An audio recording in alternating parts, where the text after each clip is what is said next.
Hello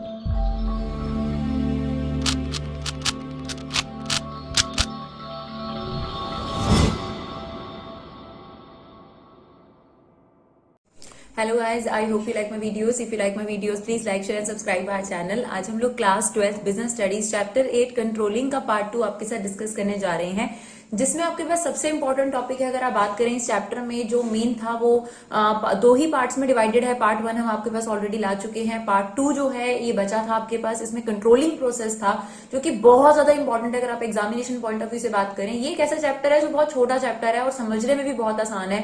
तो इस chapter को तो एक स्टूडेंट को जरूर करके जाना चाहिए, बिकॉज एक क्वेश्चन आपका इस चैप्टर में से जो है 100% आपके एग्जाम में आता है. और ये चैप्टर समझने में भी आसान है कंपैरेटिवली. अगर आप कंसेप्ट्स की बात करें तो बहुत सारे कंसेप्ट्स इसमें नहीं है, लेकिन जो है वो भी आपको ध्यान से समझने की जरूरत है. जैसा कि कंट्रोलिंग प्रोसेस है, कि कंट्रोलिंग जो है वो किस तरीके से स्टेप बाय स्टेप, क्या सीक्वेंस आपके पास होता है, that is what process all about, right.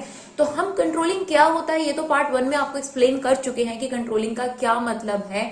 कि एक तरीके से ओवरव्यू करना, ठीक है, रीचेक करना, जो भी आपने स्टैंडर्ड तय करे हैं प्लानिंग के अंदर उनको रीचेक करना, उनको एश्योर करना. लाइक जो भी आप प्लान बनाते हैं वो प्लान के अकॉर्डिंग सब कुछ ठीक ठाक चल रहा है या नहीं, ये एश्योर करना कंट्रोलिंग का सबसे बड़ा वर्क है. ये सबसे बड़ी इंपॉर्टेंस है कंट्रोलिंग की, राइट. अगर फॉर एग्जांपल आप एक गोल लेके चले हैं कि हमारा ये गोल है कि हमें ये स्टैंडर्ड तय करना है. लाइक अगर आप फॉर एग्जांपल एक स्टूडेंट के तौर पे कहते हैं कि हमें 98% लेने और आप एक टीचर के पास जाते हैं, उनके अंडर आप ये गोल सेट कर देते हैं, तो वो टीचर जो है वो लगातार आपकी परफॉर्मेंस चेक कर रही है, आपके टेस्ट लेकर कि आपको कितना आता है कितना नहीं आता. सिमिलरली मान लीजिए एक स्पोर्ट्स पर्सन है, वो कहता है कि मुझे ओलंपिक्स में जो है वो गोल्ड मेडल लेना है, जो भी चीज है. तो अब जो वो उसको जो भी उनके सिखाने वाले होंगे वो लगातार उनकी परफॉर्मेंस को एश्योर करेंगे कि हाँ वो उस तरीके की स्टैंडर्ड की परफॉर्मेंस कर पा रही है या नहीं. कंट्रोलिंग भी बिल्कुल इस तरीके की चीज है.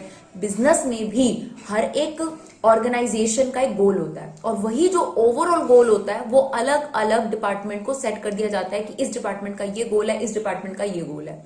कंट्रोलिंग के थ्रू ये एश्योर करा जाता है, ये कंफर्म करा जाता है कि सच में हम उस गोल की तरफ बढ़ भी रहे हैं या नहीं. अगर थोड़े बहुत डेविएशंस हैं तो उन डेविएशंस को फाइनल परफॉर्मेंस से पहले सुधारा जाए. जैसे फॉर एग्जांपल प्री बोर्ड से पहले अगर हम आपकी परफॉर्मेंस, प्री बोर्ड या फिर बोर्ड से पहले, लाइक प्री बोर्ड में हम आपकी परफॉर्मेंस चेक करें और उससे एनालिसिस निकालें और देखें कि कहां गलती है, और फिर उसको सुधार कर, ताकि बोर्ड से पहले आप वो चीज जो गलतियां कर रहे थे वो गलतियां ना करें, वो आपकी बोर्ड की परफॉर्मेंस को इंप्रूव करेगा. That is what controlling all about. तो कंट्रोलिंग का स्टेप बाय स्टेप प्रोसेस क्या है, तो सबसे पहला है डियर एस्टैब्लिशिंग स्टैंडर्ड.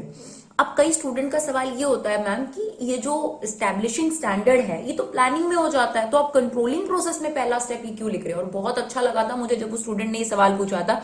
तब तक हम ये दिमाग में ज्यादा लेते नहीं थे कि वाकई में ये क्वेश्चन भी एक स्टूडेंट के मन में हो सकता है. तो डियर मेरी बात समझिए, कंट्रोलिंग उस दिन से स्टार्ट हो जाती है जब आपने स्टैंडर्ड तय करे थे. बेशक आपने स्टैंडर्ड कहां तय करे थे, प्लानिंग के अंदर, यानी सेम डे से आपके पास प्लानिंग जब हुई थी उसी दिन से आपके दिमाग में ये क्लियर हो जाना चाहिए कि अब मुझे इस प्लान के अकॉर्डिंग सब कुछ चल रहा है नहीं चल रहा, इसको लगातार रेगुलरली एश्योर करना है कि ये चीज ठीक से चल रही है या नहीं चल रही है. अगर मैं बिल्कुल एंड में जाकर, यानी बोर्ड में जाकर चेक करूं कि वाकई में मेरे स्टूडेंट ने वो परफॉर्म किया या नहीं, क्या फायदा.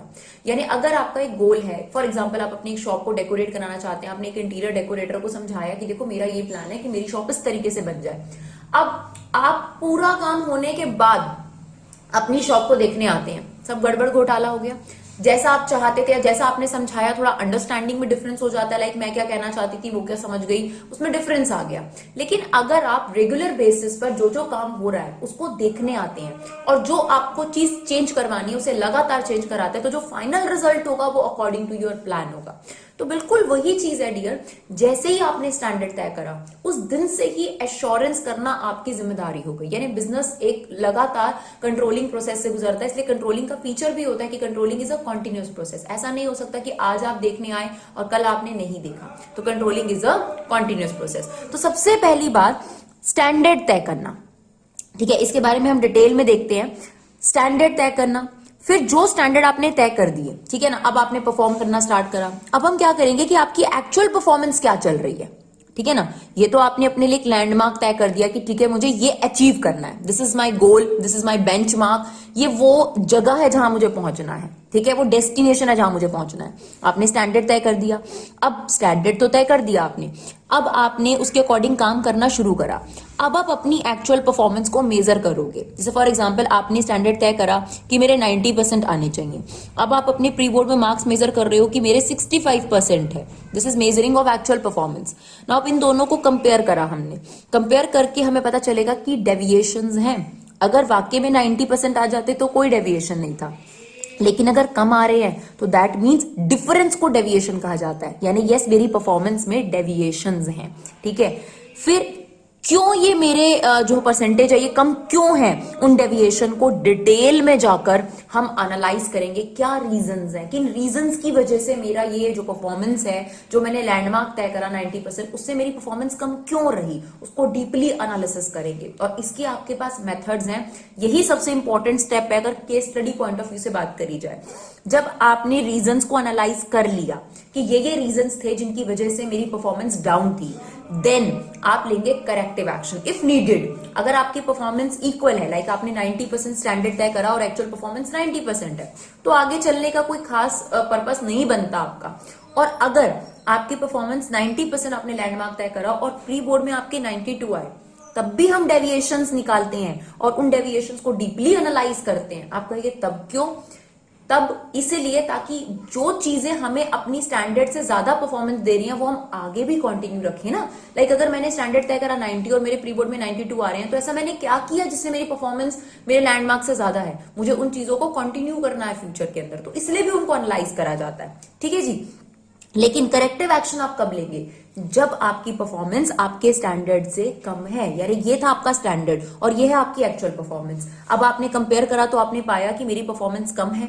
अब उनके रीजंस ढूंढने शुरू करें कि मैं फोन पे ज्यादा देर लगी रहती हूँ, टीवी देखने लगती हूँ तो टीवी देखती रह जाती हूँ, पबजी खेलने बैठते हैं तो भाई पबजी गेम खेलने लग जाते हैं। तो आपने रीजंस एनालाइज करें। उन रीजंस को एनालाइज करने के बाद जिन रीजंस पे आप कंट्रोल कर सकते हैं, जिन चीजों को आप करेक्ट कर सकते हैं, आपने उनके अकॉर्डिंग करेक्टिव एक्शंस लिए, राइट।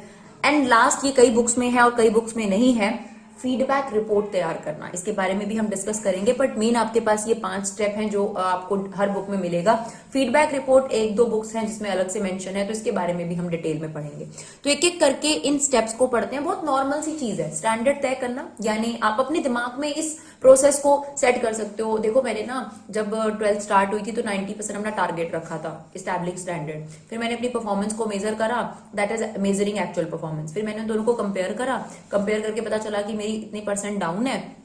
फिर मैंने उनके रीजंस एनालाइज करे, फिर मैंने उस चीज को सुधारने के एक्शंस ले लिए। बहुत सिंपल सा प्रोसेस है अगर आप ध्यान से देखने की कोशिश करें तो। चलिए, सबसे पहले जो पहला स्टेप है सेटिंग अप ऑफ स्टैंडर्ड, उसके बारे में कुछ बातें करते हैं। स्टैंडर्ड का मतलब क्या होता है? टारगेट सेट करना, गोल सेट करना, यार्डस्टिक सेट करना, बेंचमार्क सेट करना। ये कीवर्ड्स आपको केस स्टडी में मिल सकते हैं, तो अगर मिले तो याद रखना ये कंट्रोलिंग की बात हो रही है।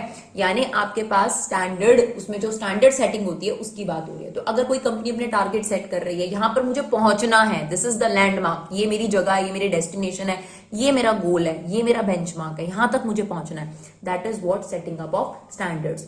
स्टैंडर्ड हमेशा इस तरीके के सेट होने चाहिए कि वो कंपनी द्वारा अचीव करे जाए। एक एग्जांपल है कि 11th क्लास में तो आप जैसे तैसे पास हुए हैं 33-40% लेकर, और 12th में आकर आप कहते हैं कि मैं तो 90% नंबर लाके दिखाऊंगा। नॉट पॉसिबल, क्योंकि आप एक एवरेज स्टूडेंट है। मैं ये नहीं कह रही कि इम्पॉसिबल होता है, कि हम बहुत नेगेटिव शब्द आपके लिए बोलना चाहते हैं, ऐसी बात नहीं है। बट जनरली एक एवरेज के अकॉर्डिंग चलता है ना पर्सन। तो अगर आपका बेंचमार्क अनअचीवेबल है, लाइक आपके गोल बहुत, अभी एक नई नई कंपनी आती है, ऑर्गेनाइजेशन आती है, अभी भी नई कोई मान लीजिए कॉस्मेटिक में एक नई कंपनी एंटर करती है, बाकी कंपनीज ऑलरेडी अपना मार्केट में इस्टेब्लिश कर चुकी है ना, वो आती है और कहती है कि अपने मैनेजर को कि 1 साल के अंदर तुम मुझे वर्ल्ड की छोड़ इंडिया की नंबर 1 कंपनी बना दे। पॉसिबल है? एकदम नहीं होता ना, with in 1 year, how is it possible? तो लैंडमार्क इस तरीके के सेट होने चाहिए, स्टैंडर्ड इस तरीके के सेट होने चाहिए जो आपके रिसोर्सेज को सूट करते हो, सबसे पहली बात। आप उन्हें अचीव कर सको। ऐसा नहीं होना चाहिए कि आपके रिसोर्सेस कम है और आपका स्टैंडर्ड कुछ ज्यादा ही हाई तय हो गया। ठीक है, छोटी सी आप कंपनी हो, आप कह रहे हो कि आप पूरे देश में अपनी ब्रांचेस खोल लोगे विद इन 1 ईयर, कैसे पॉसिबल है? बड़ी बड़ी कंपनीज को भी खोलने में टाइम लगता है, अपनी नई नई ब्रांचेस खोलने में, तो आप कैसे खोल लेंगे? इम्पॉसिबल कुछ नहीं है, बट एक नॉर्मल सी बात हम कर रहे हैं कि आपके पास स्टैंडर्ड जो होने चाहिए वो आपके रिसोर्सेज के अकॉर्डिंग होने चाहिए, आपके अचीव कर सकें उसके अकॉर्डिंग होने चाहिए। स्टैंडर्ड में हमेशा टाइम लिमिट जरूर मेंशन होनी चाहिए कि कितने टाइम के अंदर उस स्टैंडर्ड को आपने अचीव करना है बेसिकली, राइट। और स्टैंडर्ड के बारे में एक और खास बात है कि स्टैंडर्ड 2 तरीके के होते हैं, क्वांटिटेटिव और क्वालिटेटिव। जनरली तो अगर आप स्टैंडर्ड तय कर रहे हैं, किसी के लैंडमार्क तय कर रहे हैं, तो वो क्वांटिटेटिव हो तो अच्छा होगा। क्वांटिटेटिव मीन्स जैसे हमने आपको कहा कि आपके 90 मार्क्स आने चाहिए, ठीक है, या हमने सेल्स मैनेजर को कहा कि देखिए इस साल 30 लाख रुपए की सेल होनी चाहिए, ठीक है, या हमने प्रोडक्शन मैनेजर को कहा देखो पर मंथ 10,000 यूनिट बन जानी चाहिए, ये स्टैंडर्ड है उसके लिए। सिमिलरली हमने कॉस्ट डिपार्टमेंट को कहा कि भाई देखिए कॉस्ट अकाउंटेंट को कि अब जो है इस साल प्रोडक्ट की जो कॉस्ट है वो 3% डाउन करके दिखाओ हमें, ये दिस इज द स्टैंडर्ड, ये न्यूमेरिकल टर्म्स में आपने दे दिया।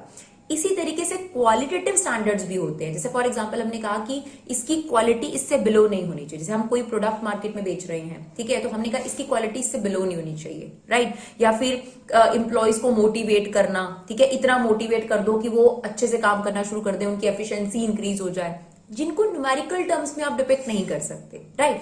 उन गोल्स को हम क्वालिटेटिव गोल्स या क्वालिटेटिव स्टैंडर्ड्स के टर्म्स में बोल सकते हैं, और जिनको आप न्यूमेरिकल टर्म्स में डिपिक्ट कर सकते हैं वो क्वांटिटेटिव स्टैंडर्ड्स हो गए। तो सबसे पहली चीज स्टैंडर्ड तय करना, ये प्लानिंग में ही हो जाता है, लेकिन जैसे ही हो जाता है आपका कंट्रोलिंग स्टार्ट हो गया, और हमें यही तो बताना है कंट्रोलिंग का स्टेप 1 क्या है। तो step 1 setting up of standard, यानी जब स्टैंडर्ड तय करे गए, जब आपके लिए गोल सेट करे गए, जब आपके लिए टारगेट सेट करा गया, वहीं से आपका कंट्रोलिंग स्टार्ट हो गया। स्टैंडर्ड हमेशा अचीवेबल होने चाहिए, आपके रिसोर्सेज के अकॉर्डिंग होने चाहिए, टाइम लिमिट स्पेसिफाई करने चाहिए। 2 टाइप के होते हैं क्वांटिटेटिव, अगर न्यूमेरिकल टर्म्स में हो तो क्वांटिटेटिव, अगर अदर देन न्यूमेरिकल टर्म्स हो तो क्वालिटेटिव, राइट। जैसे कि आपकी कंपनी की गुडविल बढ़ जानी चाहिए, या इस तरीके से, लाइक अगर हमने कहा आपके मार्क्स इंक्रीज हो जाने चाहिए, बट मैंने आपको न्यूमेरिकल नंबर नहीं दिया, मैंने आपको कहा आपकी परफॉर्मेंस पहले के मुकाबले इंप्रूव होनी चाहिए, तो यहाँ पर मैंने आपको नंबर नहीं मेंशन करे, कितना न्यूमेरिकल डिजिट है कि आपकी परफॉर्मेंस इससे इंप्रूव होनी चाहिए, that is what qualitative standards, right. चलिए, एक बार हमने स्टैंडर्ड तय कर दिया जो कि प्लानिंग में ऑलरेडी हो चुका है, अब हम काम करना शुरू कर चुके हैं। अब थोड़े टाइम बाद हम अपनी एक्चुअल परफॉर्मेंस को मेजर करेंगे, यानी जो बिजनेस है उसके अंदर जो वर्कर्स हैं उनकी परफॉर्मेंस को मेजर करना शुरू करा जाएगा। जैसे फॉर एग्जांपल कि मान लीजिए कि आपने प्रोडक्शन के बारे में सोचा था कि प्रोडक्शन, ये स्टैंडर्ड हमने एक ले लिया ताकि हम इस पूरे क्वेश्चन को समझा सकें, कि हमने प्रोडक्शन डिपार्टमेंट को ये बोला कि इस हर महीने 10,000 यूनिट बन जानी चाहिए, ठीक है जी। अब आप उनकी एक्चुअल परफॉर्मेंस मेजर कर रहे हो कि हर महीने कितनी यूनिट बन रही है। साल के एंड में जाके चेक करोगे तो कैसे सुधारोगे? साल के एंड में जाके पता चलेगा कि हर महीने 6,000 यूनिट बनी। अब साल पूरा निकल गया, अब क्या सुधारोगे? अब तो पूरा साल निकल गया, अब तो पूरा साल का जो प्रॉफिट था वो भी आपका खराब हो गया। तो 1-2 महीने काम करने के बाद ही अपनी परफॉर्मेंस चेक करो ना कि आप कहां स्टैंड कर रहे हो।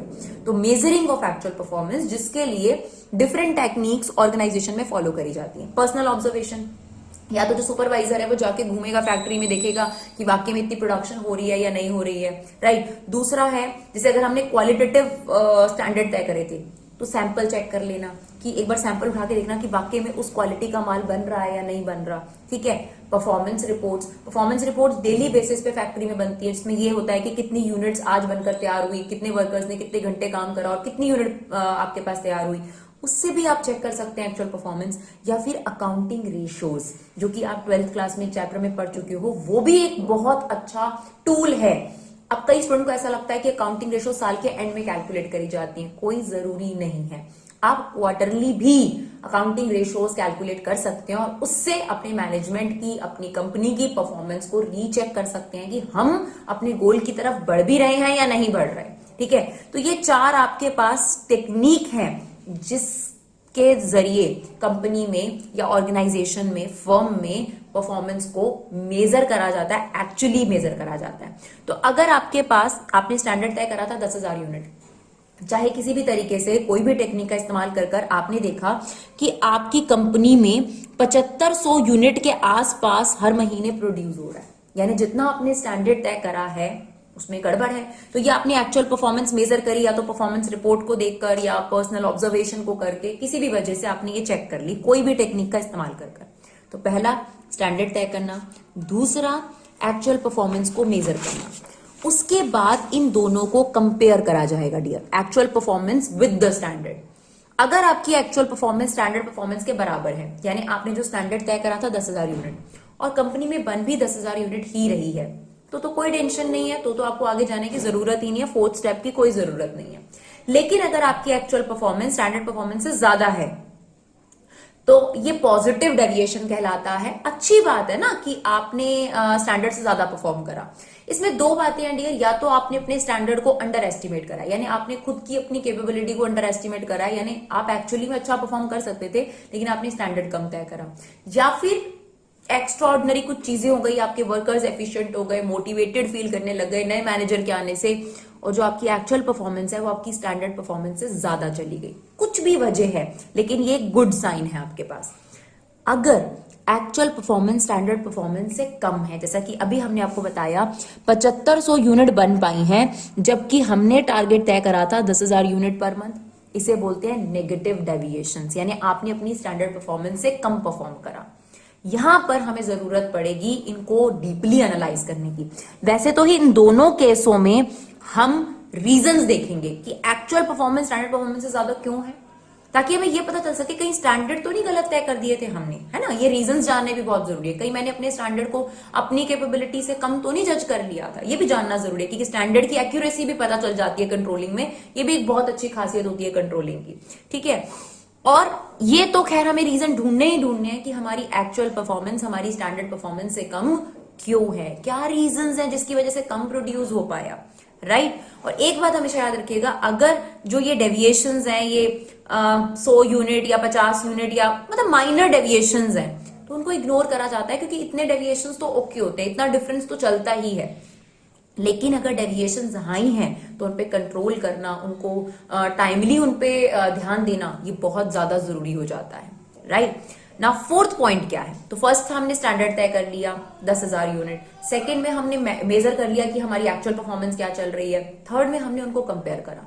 कंपेयर कर कर हमने उनके अब उन पर एनालिसिस कर रहा है, जो कि फोर्थ स्टेप है। तो आपने कंपेयर कर लिया, कंपेयर करके पता चल गया भाई डिफरेंस है, and that difference is major difference, तो अब इस पर ध्यान देने की जरूरत है। तो अब हम उन सारे रीजंस को और उन सारे रीजंस को एनालिसिस करना पूरा शुरू कर देंगे। That is the fourth step, analysing deviations, ठीक है। तो रीजंस लिस्ट आउट करके उन रीजंस पर डीपली एनालिसिस करना, that is what analysis deviations. यानी अब हम देखेंगे, डिटेल स्टडी करेंगे कि कौन कौन सी वजह है जिसकी वजह से मेरा नेगेटिव डेविएशन आया, यानी मेरी परफॉर्मेंस 2500 यूनिट कम क्यों रही, क्या रीजंस थे। क्या मेरी मशीन बार बार ब्रेकडाउन होती रही, क्या मेरे पास मटेरियल खराब आ रहा था जिसकी वजह से जो यूनिट है वो उतनी प्रोड्यूस नहीं हो रही, क्या मेरे वर्कर डीमोटिवेटेड फील कर रहे हैं, क्या फैक्ट्री में लाइटिंग की प्रॉब्लम है, क्या रीजंस हैं। वो सारे रीजंस आपने लिस्ट आउट करे सबसे पहले। अब उन रीजंस में डिटेल में स्टडी करेंगे और ये देखेंगे किन रीजंस को आप कंट्रोल कर सकते हो, किन रीजंस को नहीं। देखिए हर रीजंस कंट्रोलेबल नहीं होता। आप ऐसा नहीं है कि आप सोचो कि जितने भी मुझे रीजन पता चलेंगे मैं आज के बाद से वो सारे रीजंस हटा दूंगा, ऐसा नहीं है। कुछ रीजन अनकंट्रोलेबल हैं, मार्केट में रॉ मटेरियल की कमी हो गई, ठीक है, जिस जगह से आपका रॉ मटेरियल आ गया था वहां फ्लड आ गया, कोई अननेचुरल आपके पास जो है कुछ भी ऐसा अनसडन डिजास्टर हो गया जिसकी वजह से, नेचुरल डिजास्टर की वजह से कि आपके पास प्रॉब्लम हो गई कि वहां से आपका कच्चा माल नहीं आ पा रहा। तो दीज आर अनकंट्रोलेबल रीजंस जिनको आप कंट्रोल नहीं कर सकते, बियॉन्ड योर कंट्रोल। तो एनालाइजिंग डेविएशन में हम सबसे पहले रीजंस लिस्ट आउट कर उन रीजंस पर डेप्थ स्टडी करेंगे कि कौन से रीजंस हमें कंट्रोल करने चाहिए और कौन से रीजंस हम कंट्रोल नहीं कर सकते। इसको दो कैटेगरी में डिवाइड करा गया है और यही सबसे इंपॉर्टेंट पॉइंट है डियर, ये आपका केस स्टडी में जरूर आता है, इसे ध्यान दीजिएगा।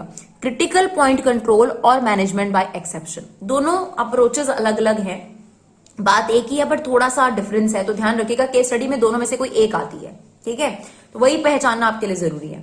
क्रिटिकल पॉइंट कंट्रोल टेक्निक ये कहती है कि जो भी आपने रीजंस लिस्ट आउट करे, उन रीजंस में से सिर्फ की रिजल्ट एरिया पे फोकस करो और उन्हें ही ठीक करने की कोशिश करो। ये की रिजल्ट एरिया क्या होते हैं? वो रीजन जिनकी वजह से आपकी परफॉर्मेंस पे ज्यादा इंपैक्ट पड़ा। जैसे फॉर एग्जांपल आपकी परफॉर्मेंस जो 90% आपने टारगेट तय करा था 65% रही, या चलिए हम कंपनी का ही ले लेते हैं, कंपनी 7500 यूनिट बना पाई। इसके हमने रीजंस लिस्ट आउट करे। एक तो मशीन बार बार रिपेयर मांग रही थी, कच्चे माल में थोड़ा सा दिक्कत आ रही थी, वर्कर्स डीमोटिवेटेड फील कर रहे हैं। 3-4 रीजंस आपके पास आ गए, जिसमें से सबसे बड़ा रीजन जो हमें लग रहा है कि जिसने सबसे ज्यादा इंपैक्ट करा है हमारी परफॉर्मेंस को, वो है डीमोटिवेटेड इंप्लॉइज। ठीक है, वो है रॉ मटेरियल का इंपैक्ट करना। बाकी 1-2 रीजंस और हैं जिनका इंपैक्ट इतना ज्यादा नहीं रहा, 1-2% फर्क रहा परफॉर्मेंस पर। तो की रिजल्ट एरिया वो कहता है जिस चीज की वजह से, जिस रीजन की वजह से परफॉर्मेंस ज्यादा इंपैक्टेड रही, सिर्फ उनको कंट्रोल करो, उनको कंट्रोल करो, उन पर फोकस करो, क्योंकि वो आपकी परफॉर्मेंस को डायरेक्टली अफेक्ट करते हैं। जैसे एक छोटा सा एग्जांपल इन्होंने दिया कि अगर आपकी प्रोडक्ट की कॉस्ट 5 रुपए से बढ़ जाए, या आपके पूरे के पूरे पोस्टल चार्जेस है वो 20 रुपए से बढ़ जाए, तो देखिए ये ओवरऑल पोस्टल चार्जेस है 20 रुपए बढ़ना, और ये है पर यूनिट आपका प्राइस। बहुत फर्क पड़ता है। अगर पेट्रोल मार्केट में 50 पैसे से बढ़ जाता है तो भी हो हल्ला मच जाता है, तो अगर किसी प्रोडक्ट की कॉस्ट 5 रुपए पर यूनिट बढ़ जाएगी तो इट्स अ बिग डील। तो वो कह रहा है कि क्या चीज आपके प्रोडक्ट के लिए ज्यादा इंपैक्ट कर रही है, क्या आपकी परफॉर्मेंस पर ज्यादा इंपैक्ट डाल रही है, उस पर ज्यादा फोकस दो। ठीक है, अब कच्चा माल, आपको पता है कि कच्चे माल की कॉस्ट सबसे ज्यादा जरूरी होती है किसी भी प्रोडक्ट के लिए। पोस्टल चार्जेस इतने इंपॉर्टेंट नहीं है। तो अगर मान लीजिए कि आपका रॉ मटेरियल जो है उसकी क्वालिटी खराब होने की वजह से सबसे ज्यादा आपको जो है वो यूनिट में खराबी आ रही है, मशीन तो कभी कभी ब्रेक डाउन हो जाती है, तो इस अप्रोच का ये कहना है कि जो फैक्टर आपकी परफॉर्मेंस पर सबसे ज्यादा इंपैक्ट कर रहा है, दैट इज की पॉइंट, और उस की पॉइंट पर ही ज्यादा फोकस करो। क्योंकि सिंपल सी एक बात है, we can not control everything, हम हर रीजंस को कंट्रोल नहीं कर सकते।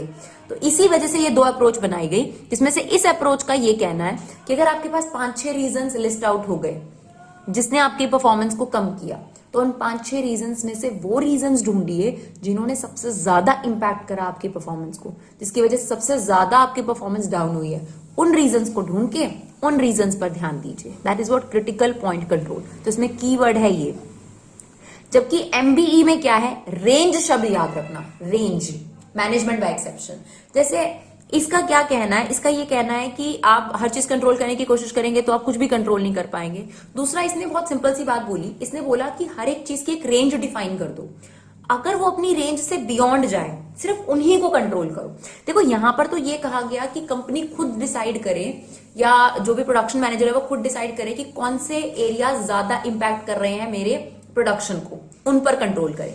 लेकिन यहां पर क्या है, यहां पर यह है कि आप रेंज देखो। जैसे आप एक एग्जांपल देती हूं कि आप कोई भी रिपोर्ट कराते हैं, फॉर एग्जांपल ए पर्सन है, उसकी पर्टिकुलर टेस्ट रिपोर्ट्स आती हैं, तो ना वहां पे ऐसे रेंज लिखी होती है 0 से 50 के बीच में। तो यहाँ पे आ गया ये 55, ठीक है, फिर ये आ गया 100 से आपका 150 के बीच में, ये आ गया एकदम 180, ठीक है। तो ऐसे करके रेंज मेंशन होती है। अगर आप कभी रिपोर्ट्स देखेंगे, कोई मेडिकल रिपोर्ट्स देखेंगे, तो आप देखिए कुछ चीजें ऐसी होती हैं जो रेंज से बियॉन्ड जा रही हैं, काफी बियॉन्ड जा रही हैं। तो मैनेजमेंट बाय एक्सेप्शन कहता है की एरिया वो है जो रेंज से बियॉन्ड चले गए, दैट्स इट। और रेंज भी मेजर होनी चाहिए। जैसे रॉ मटेरियल की कॉस्ट के बारे में हमने तय कर रखा है कि कॉस्ट जो है वो 0 से 10% ऊपर जा सकती है, और वो आपकी कॉस्ट बढ़ गई, रॉ मटेरियल आपको 10.5% इंक्रीज कॉस्ट पे मिला, ठीक है। इसी तरीके से लेबर कॉस्ट के लिए हमने दे रखा है 0 से 5%, लेकिन लेबर कॉस्ट आपकी बढ़ गई 25%। तो एमबीई का ये कहना है रेंज, केस स्टडी के लिए बस ये याद रखना, जब रेंज शब्द बात करी जाए तब एमबीई यानी मैनेजमेंट बाय एक्सेप्शन आएगा। यानी जो चीज अपनी रेंज से बियॉन्ड जा रही है, आपने एक रेंज डिफाइन कर देनी है स्टैंडर्ड के टाइम पर, जो चीज अपनी रेंज से बियॉन्ड जा रही है उनको कंट्रोल करो, इसका ये कहना है। और यहां पर ऐसे रेंज का कोई यूज नहीं है, यहां पर सिंपल सी बात करेगी, जो आपको लगता है आपकी परफॉर्मेंस पे ज्यादा इंपैक्ट करते हैं उन पे कंट्रोल करो। और इसका क्या कहना है, जो चीज अपने रेंज से बियॉन्ड जा रहा है उन पे कंट्रोल करो। और इस मेथड की अपनी इंपॉर्टेंस है, इसके अकॉर्डिंग जो चीज अपनी रेंज से बियॉन्ड जा रही है वो क्रिटिकल है। अब जैसे आप डॉक्टर के पास गए, उसने आपकी रिपोर्ट देखी, उसमें कहा ये वाली चीज देखिए शुगर जो है वो बहुत ज्यादा हो चुकी है, तो इस पर कंट्रोल करने की जरूरत है। ये वाली चीज अभी हम कंट्रोल, कोई दिक्कत नहीं है, थोड़ा सा रेंज से अबव है, तो ये बहुत जरूरी हो जाता है, क्योंकि वो जैसे देखते हैं रेंज से बियॉन्ड हो गया। तो MBE जैसे कहते हैं ना डॉक्टर वाली फीलिंग है, तो वही वाली बात है, इसके अंदर रेंज शब्द आप याद रखें, रेंज से बियॉन्ड जाने पर कंट्रोल करा जाता है, अदरवाइज बाकी फैक्टर्स को छोड़ दिया जाता है, बाकी रीजंस को छोड़ दिया जाता है। तो ये आपके पास एनालिसिस डिवीजन है। और फिर आपके पास 5th स्टेप आता है टेकिंग करेक्टिव एक्शन। तो देखिए आपने रीजंस देख लिए, अच्छे तरीके से एनालाइज भी कर लिए कौन कौन से रीजंस, या तो अगर आपने क्रिटिकल पॉइंट टेक्निक यूज करी होगी, ठीक है, जिसके अकॉर्डिंग आपने की एरियाज ढूंढे होंगे कि इन एरिया पे हम कंट्रोल करेंगे, या फिर आपने MBE टेक्निक यूज करी होगी जिसमें आपने देखा होगा कि ये चीजें रेंज से बियॉन्ड जा रही हैं, इन पे हम कंट्रोल करेंगे। तो अब अकॉर्डिंगली आपको क्या लेना है, करेक्टिव एक्शन, यानी सुधार करने हैं, यानी आप इस तरीके से अब अपनी परफॉर्मेंस को इंप्रूव करो ताकि जहां आप चाह रहे थे, जो आपकी प्लानिंग थी, आप उसी ट्रैक पे वापस आ सको। यानी अगर गलती से गलत रोड पे घुस गए तो अब किसी भी तरीके से ऐसी कोशिश होनी चाहिए कि वापस उस रोड पे चले जाए।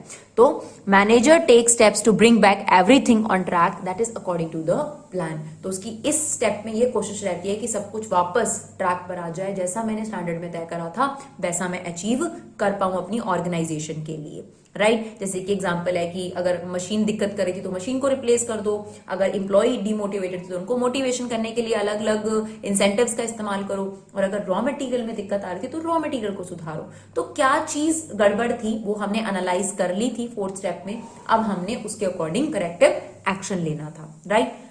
लास्ट 6th पॉइंट है फीडबैक। अगर आप मेंशन करना चाहे तो कर सकते हैं, मैं आपको बार बार बता रही हूँ, कुछ बुक्स में है कुछ बुक्स में नहीं है, पर मुझे अच्छा लगा इसलिए मैंने मेंशन करा। फीडबैक में क्या है, एक रिपोर्ट तैयार करी जाती है। ऑब्वियसली जो आपने इतना लंबा प्रोसेस करा और जो ये सब चीजें करी, अगर आप उसे एक रिपोर्ट तैयार कर लें, उस रिपोर्ट में क्या करेंगे, आप वो सारे रीजंस लिखेंगे जिसकी वजह से आपकी परफॉर्मेंस डाउन हुई थी, यानी डेविएशंस आए थे, और उन्हें सुधारने के लिए आपने क्या करेक्टिव मेजर लिए। उस फीडबैक रिपोर्ट का क्या फायदा है, जब आप नेक्स्ट ईयर न्यू प्लान बनाएंगे तो ये रिपोर्ट आपको मदद करेगी नेक्स्ट ईयर के प्लान्स और पॉलिसी बनाने के लिए। इसी वजह से कंट्रोलिंग को फॉरवर्ड लुकिंग भी बोला जाता है कि वो फ्यूचर प्लान बनाने में मदद करेगा, क्योंकि जो आपने इस साल कंट्रोलिंग करी, उससे जो आपने रीजंस ढूंढे, उसको ठीक करने की जो कोशिश करी, वो नेक्स्ट ईयर के लिए एक लैंडमार्क आ जाता है, राइट। तो ये आपके पास पूरा प्रोसेस है जो कंट्रोलिंग का है, एंड वेरी इंपॉर्टेंट। अगर आप एग्जामिनेशन पॉइंट ऑफ व्यू से बात करें, इजी भी है। अब समझने के बाद अगर आप बुक में से रीड करिए, बुक से जरूर रीड करिए, तो आपको आसानी से क्लियर हो जाएगा। आई होप आपको ये वीडियो अच्छा लगा हो। Thank you so much guys for 11 support, keep supporting Vibha classes.